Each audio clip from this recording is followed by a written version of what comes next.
At 19 years old, Emma Johnson stood barely 5'2" and weighed no more than 90 pounds even with her boots on. Yet inside that small frame was a focus and sharpness that most people never noticed until it was too late. Growing up in the wide, open plains of Montana had taught her many lessons. Lessons about silence, patience, and what it meant to see what others missed. While her older brothers would struggle to hit tin cans lined up on the fence, Emma could take down a running deer at 300 yards with her grandfather's worn hunting rifle. Her grandfather, Robert, a veteran who carried the memory of the Korean conflict in the way he moved and the scars across his hands, had recognized her gift before anyone else. He would crouch beside her in the cold hunting blinds, his voice low but steady, telling her that she had been given eyes that saw differently. He told her never to let anyone convince her that her sight, her steadiness, her way of reading the world was not enough. Those words settled deep inside her heart like seeds, waiting to grow whenever doubt tried to choke her spirit. When Emma walked into the recruiting office in Billings, she carried that same determination. The sergeant behind the desk glanced up, scanned her measurements, and raised an eyebrow. She was light, small, and with hands so fine and delicate they looked better suited to a piano than to weapons. The man leaned back in his chair with a smirk and suggested she might do better in a branch with lighter physical demands. But Emma signed the forms anyway, her jaw tight, her eyes steady. She had heard all her life that she was too small, too weak, too fragile, and she had decided long ago that she would prove them all wrong. Basic training at Fort Benning introduced her to a new kind of struggle, one that attacked not only her body but her spirit. On the first day, she stood in formation with the other recruits, sweat already running down her back, when the drill sergeant, a towering man with arms like steel beams, looked her over and laughed. The sound carried across the parade ground, cutting into her chest. He joked that she could barely handle the recoil of a pellet gun, much less a military rifle. The other recruits chuckled, some shaking their heads, others whispering that she would never last. Emma's face burned, but she held her ground.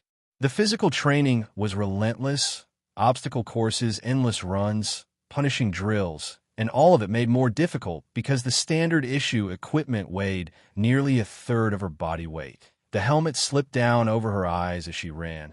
The armor hung loose around her chest, and the packs dug into her shoulders like they were designed to crush her.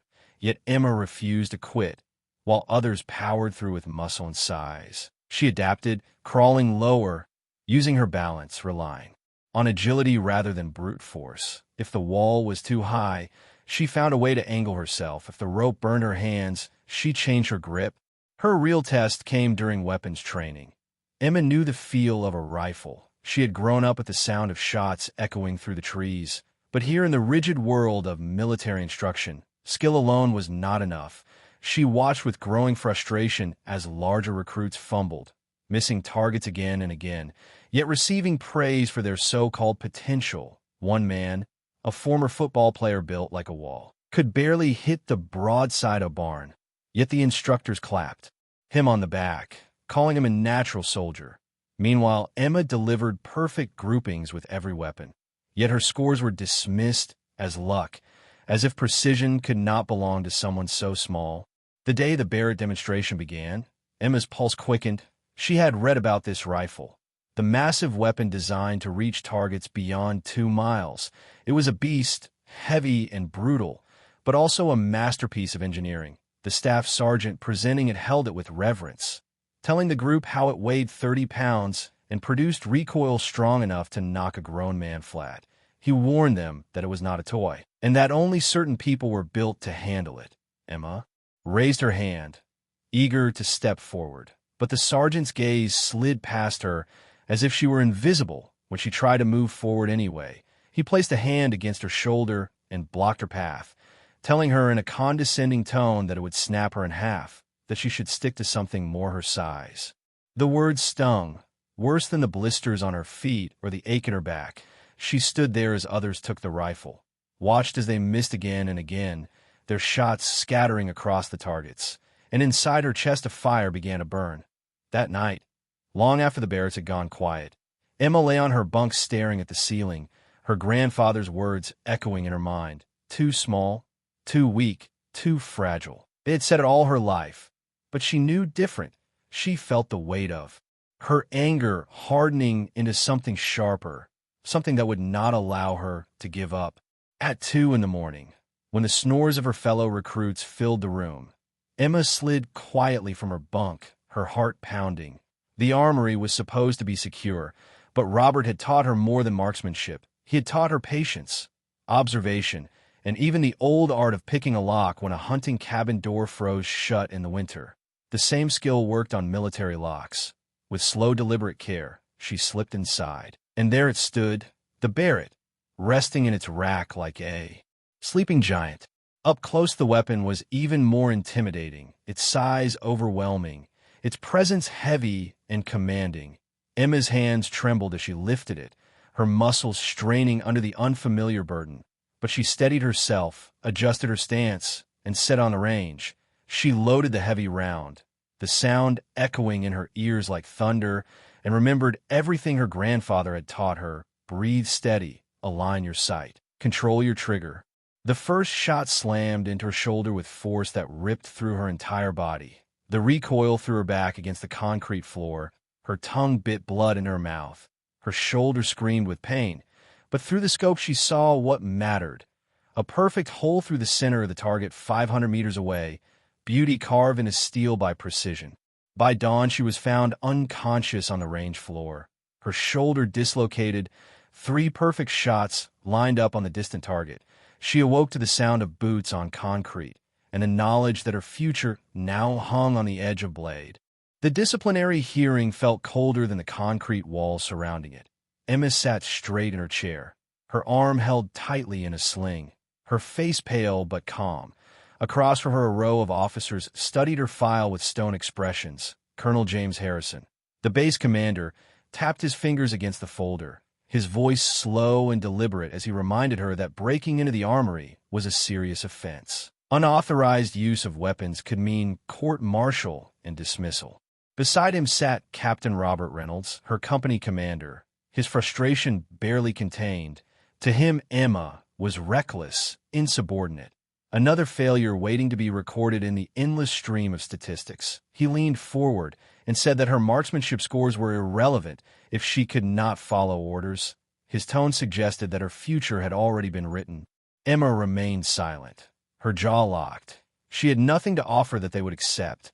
In her heart, she still felt the satisfaction of those shots, the recoil that had nearly broken her shoulder, and the perfect circle she had punched into the distant target.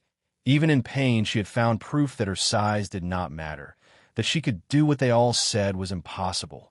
The room shifted when the door opened. Boots struck the floor with a deliberate rhythm, and in walked Master Sergeant Sophia Ramirez. She did not ask permission.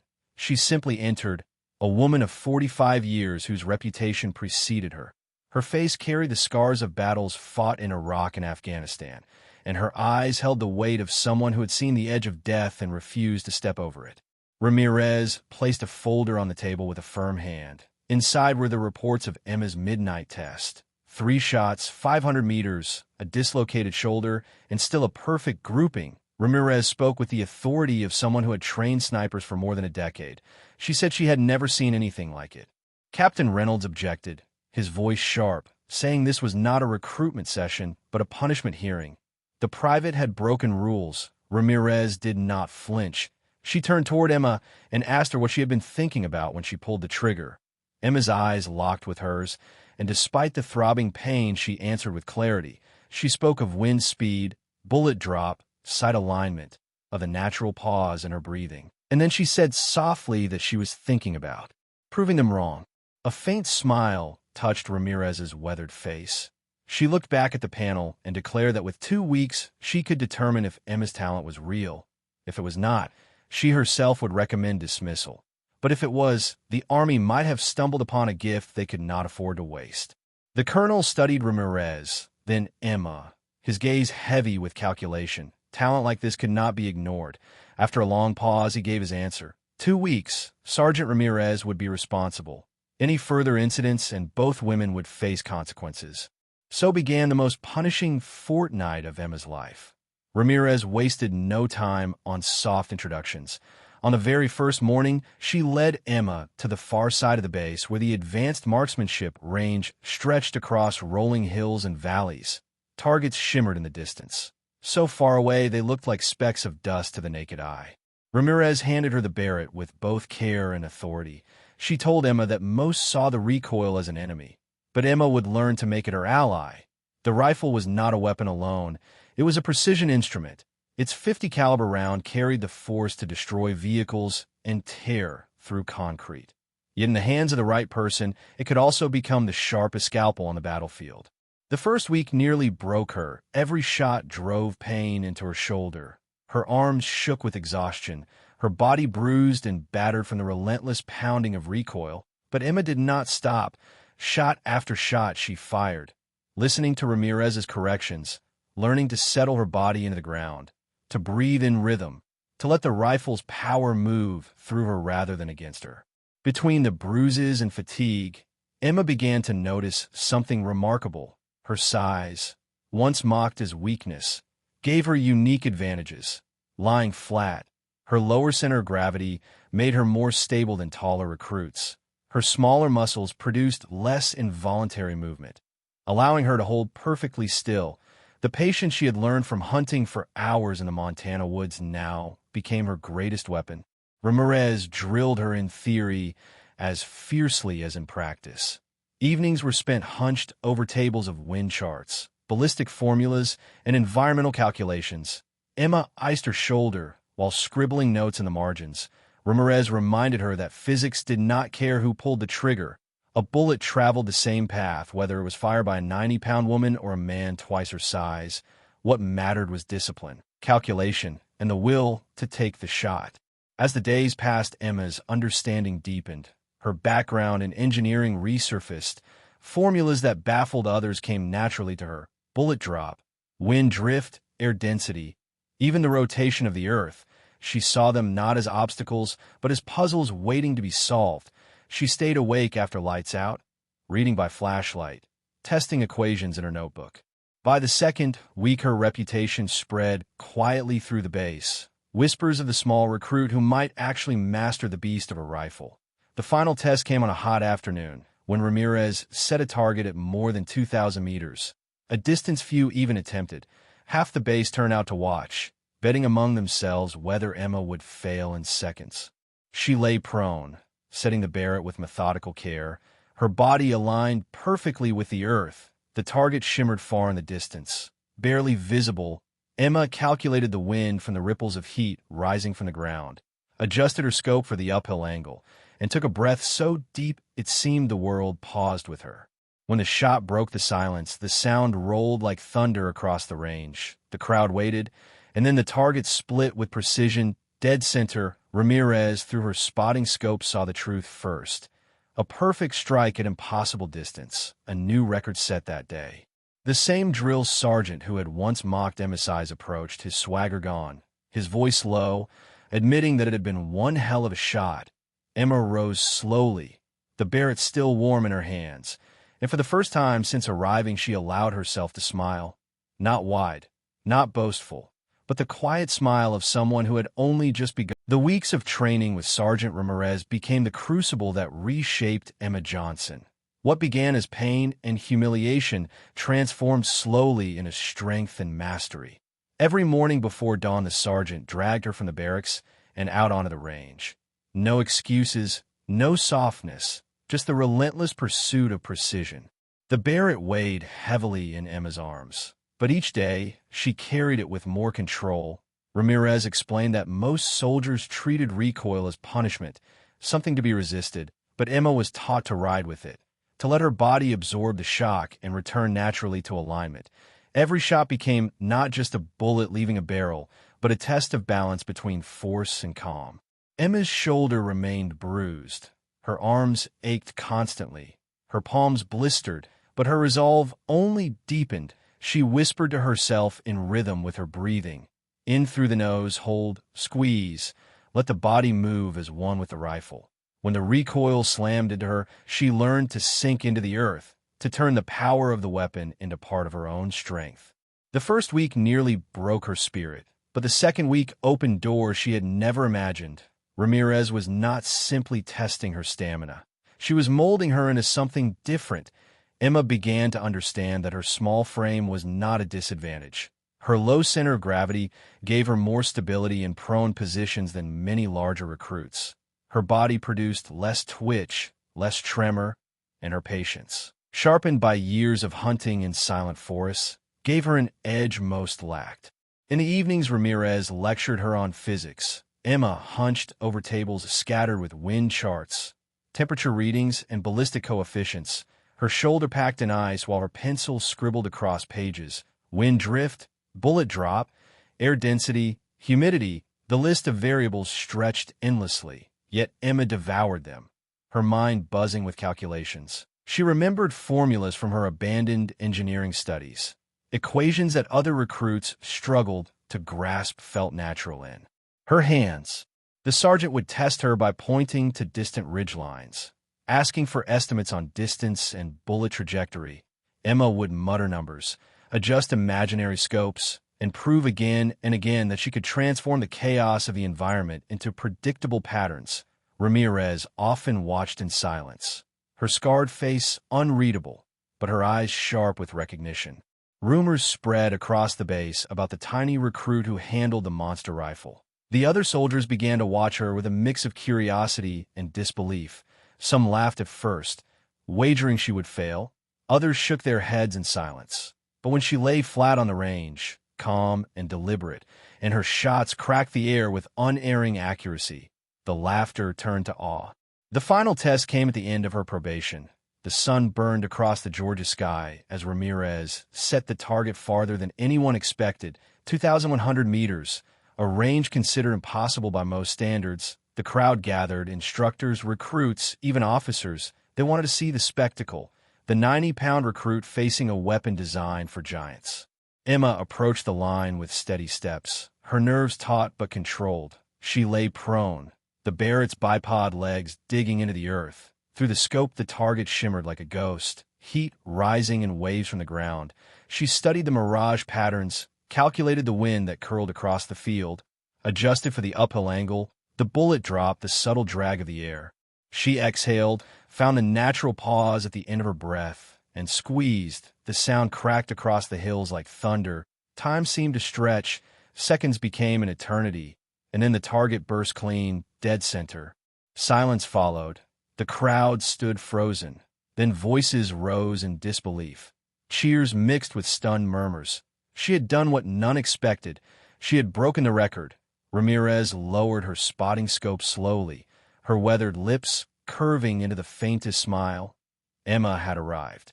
The drill sergeant who had once mocked her size stepped forward, his face pale, his voice quieter than anyone had ever heard.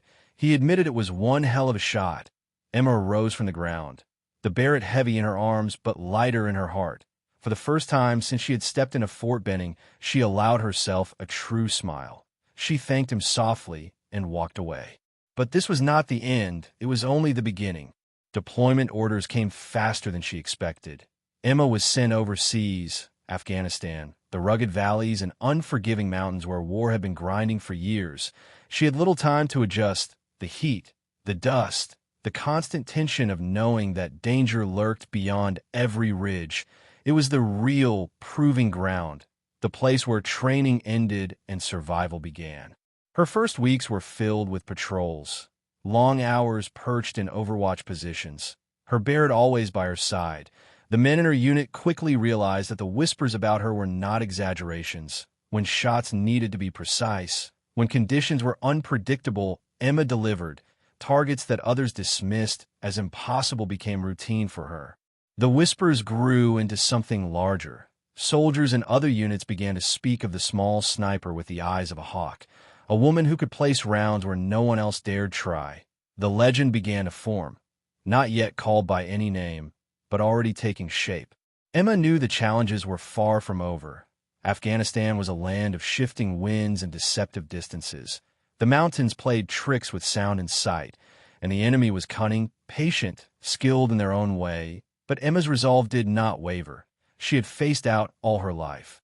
Now she faced only the next shot, the next target, the next breath. As she lay beneath the blazing sun on yet another mission, the Barrett cradled against her shoulder.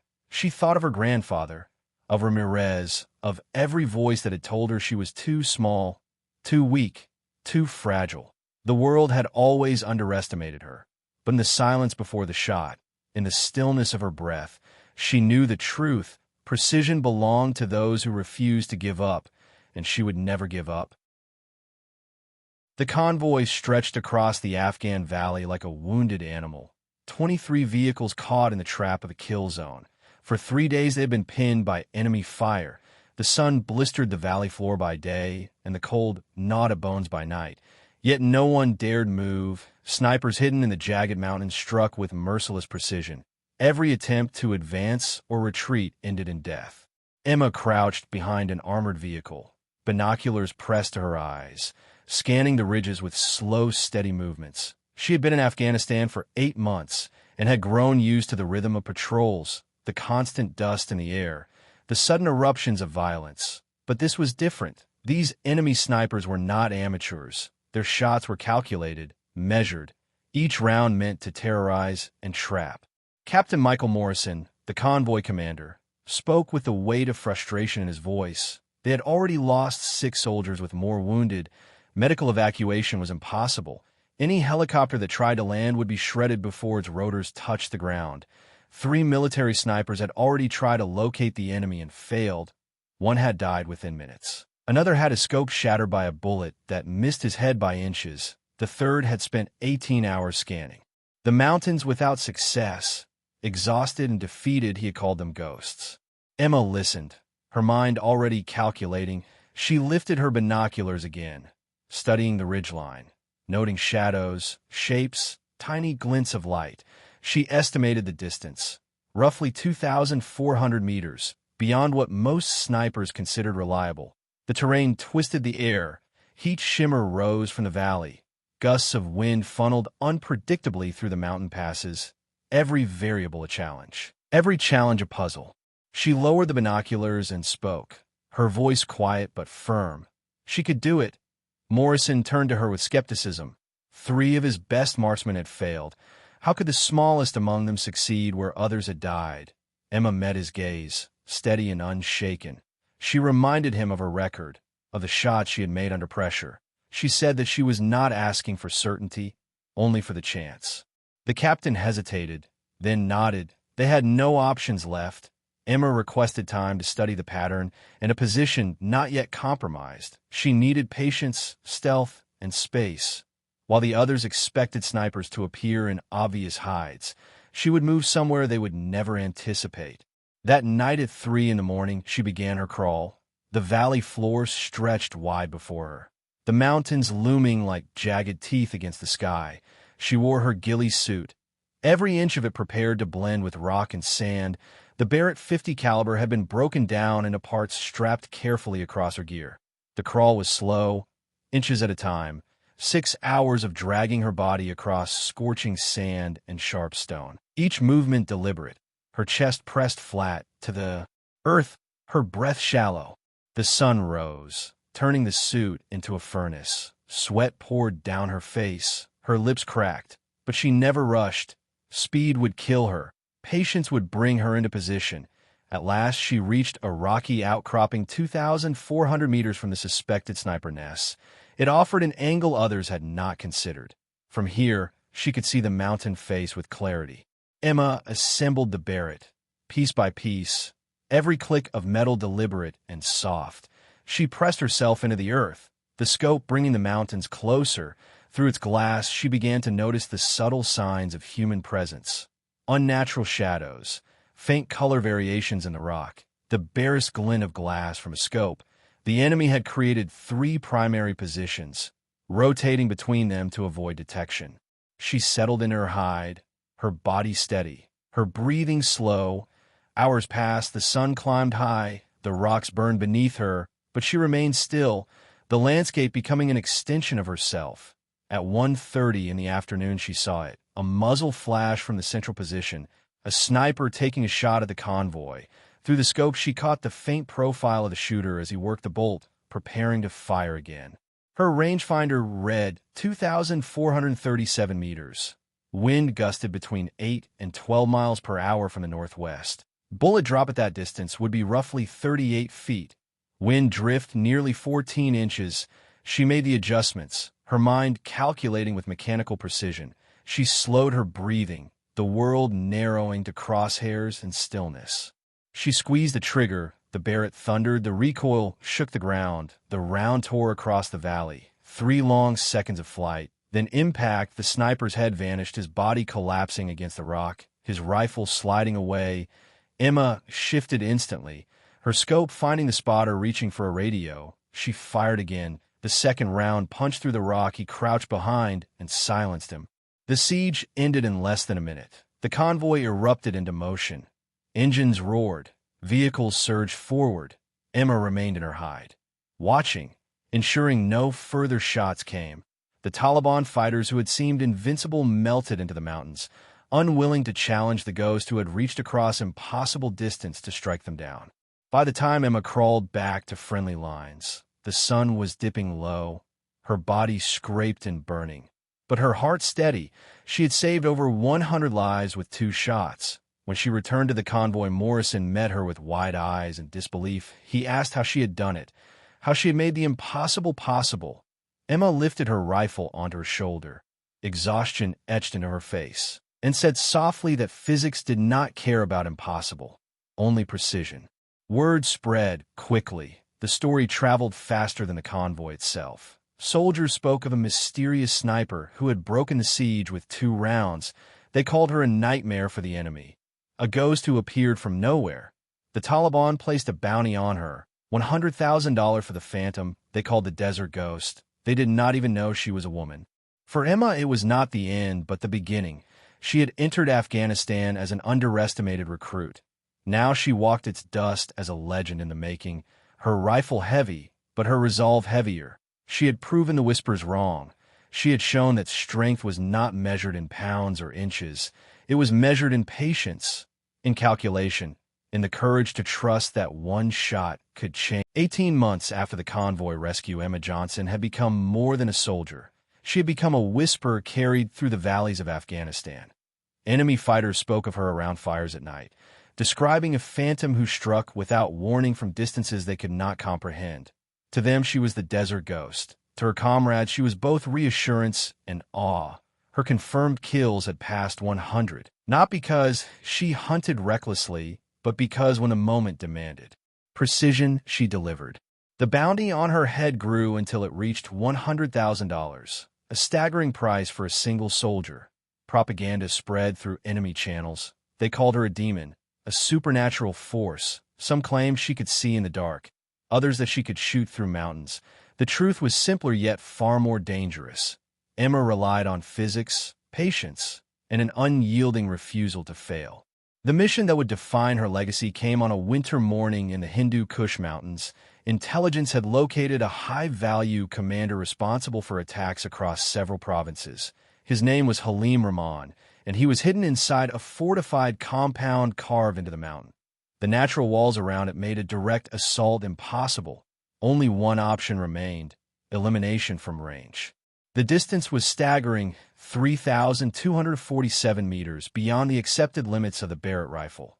Even the colonel in charge admitted it was a shot with almost no chance. The wind patterns twisted violently through the valley. Temperatures shifted by the hour.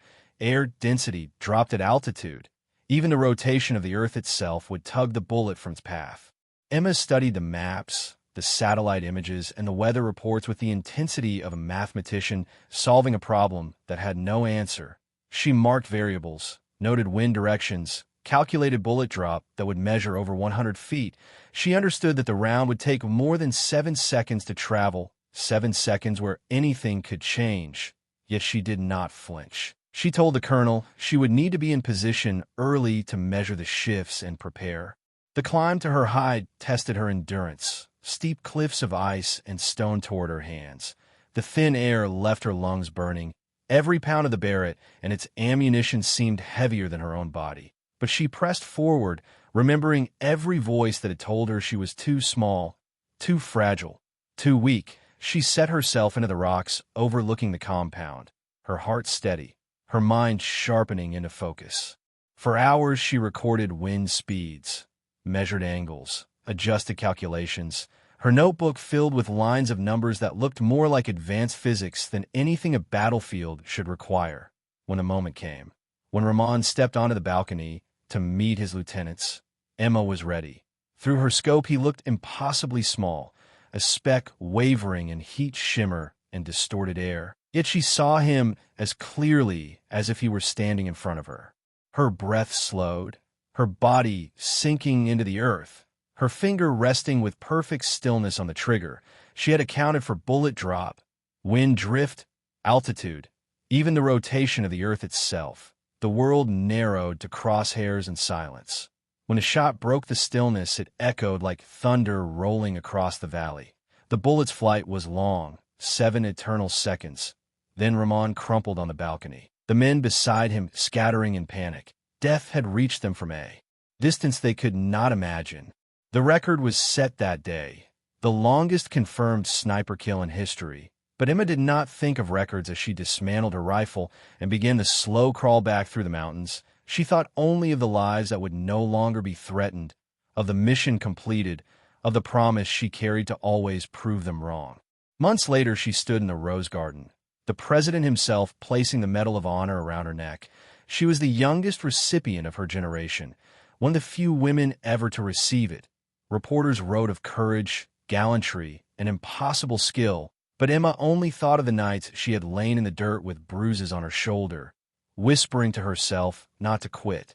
Her next mission was not on a battlefield, but at Fort Benning, the same place where she had once been told she was too small to handle the Barrett.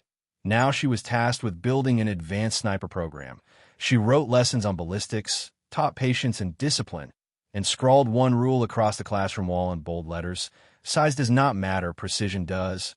Students arrived from across the world expecting a giant, a myth, a figure as intimidating as the stories. Instead, they found Emma, quiet, almost unassuming, but when she stepped onto the firing line and lifted her rifle, every doubt evaporated. She became once again the desert ghost, not to terrify her students, but to show them what was possible when physics and determination walked hand in hand. Years later, Emma would watch new generations of soldiers take the line, men and women of every size, every background, learning that skill is not measured in pounds of muscle, but in the steadiness of a breath, the sharpness of an eye, and the courage to trust the math. She thought often of her grandfather and of Sergeant Ramirez, of the night she broke into the armory and touched the weapon that was supposed to break her. Instead, it became the instrument of her legend. The 90-pound recruit mocked by sergeants had become the teacher who passed on a simple truth. In the world of precision shooting, prejudice fades, myths crumble, but physics, patience, and will endure.